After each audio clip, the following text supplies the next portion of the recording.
Hello students, बच्चों आज हमें डीओई से वर्कशीट नंबर 42 मिली है और ये वर्कशीट रिलेटेड है डिटर्मिनर्स। आपके ग्रामर का टॉपिक है बच्चों डिटर्मिनर्स और ये उससे रिलेटेड है। और ये वर्कशीट बहुत अच्छे तरीके से बनाई गई है। अगर आप इसको अच्छे से समझ लेंगे बच्चों तो बहुत एक बेसिक कॉन्सेप्ट है जो हम इसमें डिस्कस करने वाले हैं वो बहुत अच्छे से क्लियर हो जाएगा। आप इस वीडियो को बच्चा पूरे देखिएगा क्योंकि इसका एक एक वर्ड बहुत इंपॉर्टेंट है और एक बहुत इंपॉर्टेंट कॉन्सेप्ट है जो अभी क्लियर हो जाएगा तो आपके लिए आगे जाकर बहुत अच्छा रहेगा। चलिए बच्चों स्टार्ट करते हैं।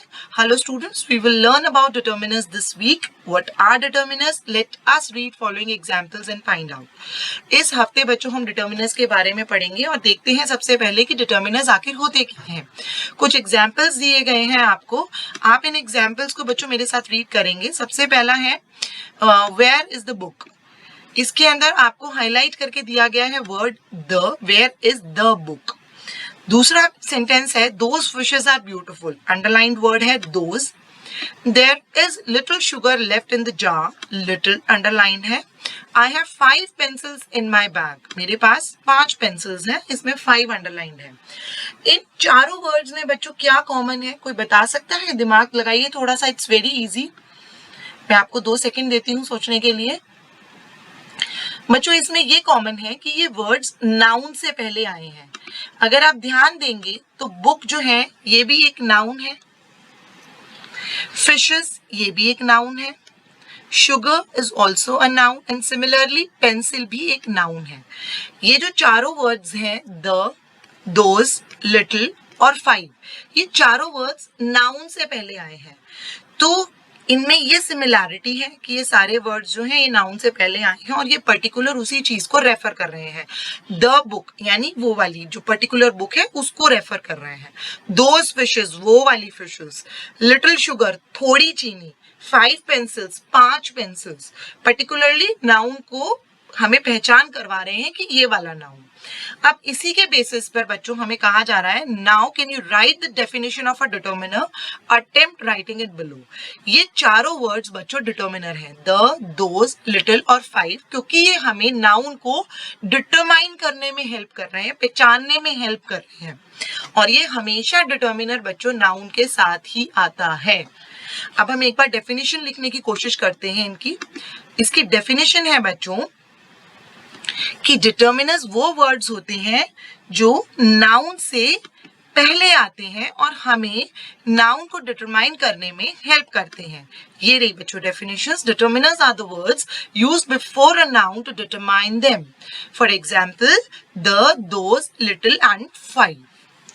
अब बच्चों आगे टास्क की तरफ मूव करते हैं। Read the following sentences and underline the determiners। हमें इन sentences को पढ़ना है और determiners को underline करना है। बच्चों मेरी बात को ध्यान रखेंगे जब भी underline करेंगे determiners को कि determiners जो है हमेशा noun के साथ आते हैं। Has anyone seen my phone? इसमें बच्चों my जो है वो determiner है, मेरा फोन। और ये फोन जो है एक नाउन है और इसके साथ अगर my आ रहा है तो my यहाँ पे प्रोनाउन नहीं है, यहाँ पे डिटर्मिनर है। All students of this class are learning fast. All and this, ये 2 डिटर्मिनर्स हैं बच्चों जो इस सेंटेंस में यूज किए गए हैं। ऑल स्टूडेंट्स, सभी स्टूडेंट्स, स्टूडेंट्स एक नाउन है जिसके साथ ऑल आया, क्लास एक नाउन है जिसके साथ दिस आया। ये वाली क्लास, कौन सी क्लास बच्चों? ये वाली क्लास। यहाँ पर हम डिटरमाइन कर रहे हैं कौन सा नाउन, ऑल स्टूडेंट्स यानी सभी स्टूडेंट्स। कौन से स्टूडेंट्स? सभी स्टूडेंट्स। कौन सी क्लास? ये वाली क्लास। दैट्स वाई तभी हम कह रहे हैं ऑल और दिस जो है वो डिटर्मिनर्स हैं। It is raining and I don't have an umbrella. An बच्चों डिटर्मिनर है जो हमें बता रहा है कौन सा अम्ब्रेला। एक अम्ब्रेला है और क्योंकि वो वाउल साउंड से स्टार्ट हो रहा है तो हम उसके साथ एन यूज कर रहे हैं। इनडेफिनेट आर्टिकल होता है बच्चों एन, यानी कोई भी अम्ब्रेला हो सकता है, लेकिन हम एन इसलिए लगाते हैं, अ नहीं लगाते, क्योंकि ये एक वाउल साउंड से अम्ब्रेला से स्टार्ट हो रहा है। यू नहीं पढ़ना बच्चों, अ पढ़ना है, इसको साउंड पढ़नी है, तो एन आएगा। The park, The park near our home has been opened। बच्चों यहाँ पर the park, हम किसी पर्टिकुलर पार्क, डेफिनेट आर्टिकल है the, हम किसी पर्टिकुलर पार्क के बारे में बात कर रहे हैं तो हमने the यूज किया। हमें कैसे पता चला पर्टिकुलर पार्क है? क्योंकि हमने the लगाया है, नहीं लगाया है। आर होम, हमारे घर के पास। तो किसके घर के पास? हमारे घर के पास। तो अगेन होम और पार्क नाउन्स हैं और इनके साथ जो वर्ड्स आए हैं ये जो हमें स्पेसिफाई कर रहे हैं कि कौन सा नाउन, तो डिटर्मिनर्स हैं द और आर। आगे बढ़ते हैं बच्चों, I am not buying these apples. Again these जो है ये डिटर्मिनर है क्योंकि हम स्पेसिफाई कर रहे हैं कौन से एप्पल्स, दीज एप्पल्स। तो एप्पल्स एक नाउन है, कौन से एप्पल्स, कौन सा नाउन, दीज। अब बच्चों नेक्स्ट टास्क है, let us have a look at following sentences. बच्चों दो बॉक्सेस दिए गए हैं आपको, एक ग्रीन और पिंक। दोनों के अंदर जो हाईलाइटेड वर्ड है वो सेम है। चलिए अब रीड करते हैं कि डिफरेंस क्या है। दिस बुक इज इंटरेस्टिंग, ये किताब इंटरेस्टिंग है। गिव मी दिस, मुझे ये दे दो। ठीक है, उसके बाद दूसरा सेंटेंस है, हर मदर वर्क्स हार्ड, उसकी मम्मी बहुत मेहनत करती हैं। आई रिस्पेक्ट हर, मैं उनकी रिस्पेक्ट करती हूँ। अब बच्चों यहाँ क्या डिफरेंस है, दिस बुक, यहाँ एक तो बुक और मदर के साथ आई हैं ये वर्ड्स दिस और हर। बुक और मदर नाउन है, अब इनके साथ जब दिस और हर आया तो ये बनकर डिटर्मिनर्स, क्योंकि ये स्पेसिफाई कर रहे हैं, डिटरमाइन कर रहे हैं हमारे नाउन को। जैसे बुक, ये वाली बुक इंटरेस्टिंग है, दिस बुक, इसलिए यहाँ पर दिस हो गया डिटर्मिनर। लेकिन जब भी मैं बोल रही हूँ गिव मी दिस, तो यहाँ पर दिस यूज हुआ है नाउन की जगह पर, बुक की लिखने, बुक की जगह पर। अगर मैं यहाँ पर बुक ना लिखूं और दिस लिख दूं तो भी सेंटेंस का मीनिंग निकल रहा है ना, गिव मी दिस, यानी हमें समझ आ रहा है कि मुझे ये किताब दे दो। लेकिन अगर मैं इस सेंटेंस में से बुक हटा दूं, जो ग्रीन बॉक्स वाला सेंटेंस है, जो डिटर्मिनर वाला सेंटेंस है, इसमें से मैं बुक हटा दूं, मैंने बुक हटा दिया, तो ये क्या सेंटेंस बन जाएगा, दिस इज इंटरेस्टिंग। क्या इंटरेस्टिंग है, क्या हमें पता चल पा रहा है? नहीं पता चल पा रहा है। इसी तरह अगर मैं हर मदर वर्क्स हार्ड, जहां पर इसको डिटर्मिनर की तरह यूज किया गया है, अगर मैं ये नाउन मदर हटा दूं, इस नाउन को हटा दूं, तो सेंटेंस हो जाता है हर वर्क्स हार्ड। क्या कोई सेंस निकल रही है? नहीं निकल रही है। लेकिन अगर मैं इसको एज अ प्रोनाउन यूज कर रही हूँ, आई रिस्पेक्ट हर, मैंने यहाँ से मदर ऑलरेडी हटाया हुआ है, मैंने मदर की जगह क्या यूज किया हुआ है, हर। तो यहाँ पे हर बन गया प्रोनाउन और सेंटेंस क्या मीनिंग भी निकल रहा है, आई रिस्पेक्ट हर, मैं उनकी रिस्पेक्ट करती हूँ। तो जब हम नाउन को हटाकर, आप देखिए बच्चों, अगर आपने नाउन हटा दिया और सेंटेंस का मीनिंग निकल रहा है, जैसे कि इन पिंक बॉक्सेस वाले सेंटेंसेस में, इसमें कोई भी नाउन नहीं है, इसमें प्रोनाउन यूज हुआ है नाउन की जगह, मैंने नाउन हटा दिया तो भी इन वर्ड्स के साथ, दिस और हर के साथ, इन सेंटेंसेस का मीनिंग निकल रहा है। इट मींस यहाँ पर ये वर्ड्स एज प्रोनाउन यूज हुए हैं।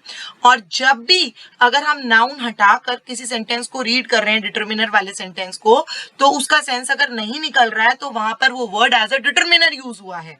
जैसे यहाँ पर बुक और मदर को अगर मैं हटा दूं तो इन सेंटेंसेस का मीनिंग ही खत्म हो जाएगा, हमें पता ही नहीं चल पाएगा किस बारे में बात हो रही है। तो ये वर्ड्स जो है डिटर्मिनर की तरह यूज हुए हैं।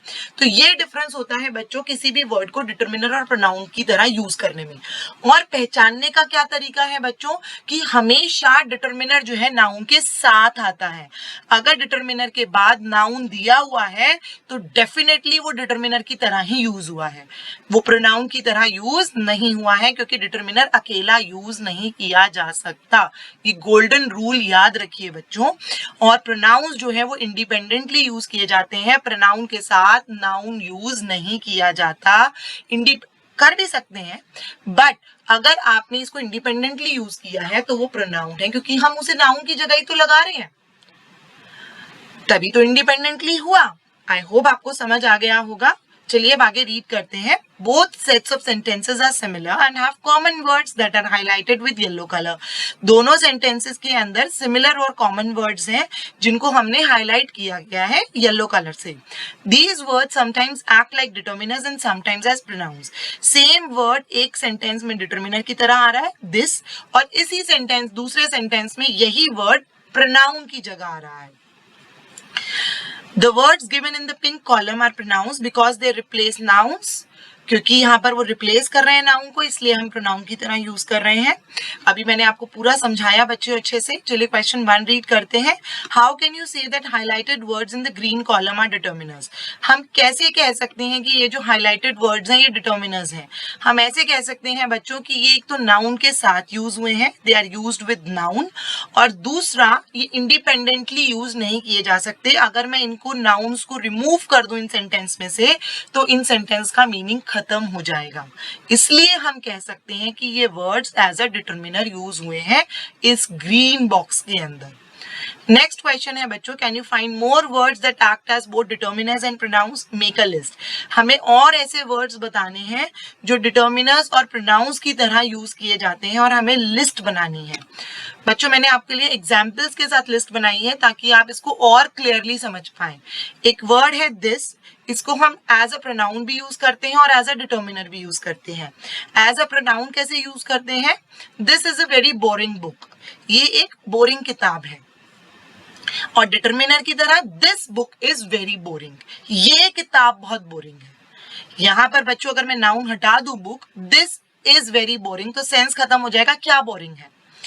अब नेक्स्ट वर्ड की तरफ आते हैं बच्चों, that is an excellent film, वो एक एक्सेलेंट फिल्म है। और डिटर्मिनर की तरह दैट फिल्म इज एक्सेलेंट, मैंने इसको नाउन के साथ यूज किया है। सिमिलरली बच्चों his, the car in the garage is his, जो गैराज के अंदर कार है वो उसकी है। यहाँ पर ये प्रोनाउन की तरह यूज हुआ है क्योंकि इसके साथ नाउन नहीं आया।